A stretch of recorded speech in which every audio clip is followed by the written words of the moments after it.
Hello, Rizalians! I am Mikey, your Rizalian campaign hero, and welcome as we start the NCAA Season 99. Here we have Coach Lou for our short interview. So, good afternoon po. Yeah, magandang hapon, Mikey. Good afternoon po. Okay, so for our first question, what are your expectations for the upcoming season? Siguro yung expectation with the players right now is to perform at their best. We were given enough time to prepare. So basically, yun na lang hinihintay namin, execution na lang ng mga pinaghirapan natin. Yes, nakikita rin naman natin ang kanilang hard work, sir. Tama po ba? Tama yan. And that hard work talagang sa amin kasi, actually, isa yun doon sa mga mga keywords na ginagamit ko when I talk to the players. Yung hard works, always work. Importante yan. Okay. Hey, next question po. How's the team preparation for the upcoming NCAA Season 99? May mga aberya po bang na-experience ng ating players?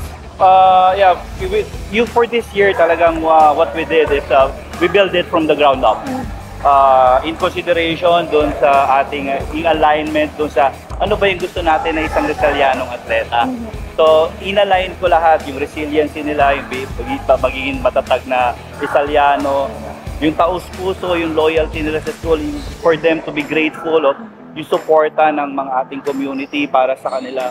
Yung tatag Rizal, yung toughness nila, it's being tough and being competitive. Doon ko lahat inubog itong mga atleta natin going to the NCAA this year. Pero meron po ba mga complaints, like for example, bigla na lang pinanghihinaan ng loob? Paano nyo po yun, paano nyo po sila pinapalakasan ng loob po nila? Sa akin, the challenges, it's there every day. So, ang ginawa natin is we teach them to handle yung mga stress, na whatever happens, dito sila masaya na every time nandun sa court sila, masaya sila dito, masaya silang kasama yung teammates nila, masaya silang kasama kami, masaya kami nagtatrabaho para sa Jose Rizal University. So they're just not a team, they are a family. Okay, for our next question, can you share the improvements the teams made during their training regimen? Siguro if I'm gonna rate it, tremendous yung improvement nila, ang pinanggagalingan kasi noon yung service.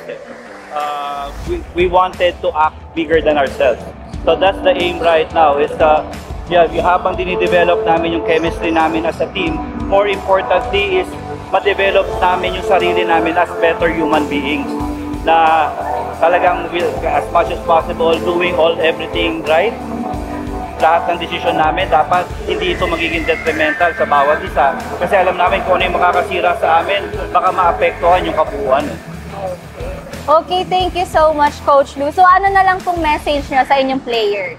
Sa mga players ko, keep working hard, we need to act bigger than ourselves. Importante yung commitment natin, commitment to excellence, yung representation natin ng ating JRU community. Okay, thank you so much again, Coach Lou. Thank you, guys! Salamat!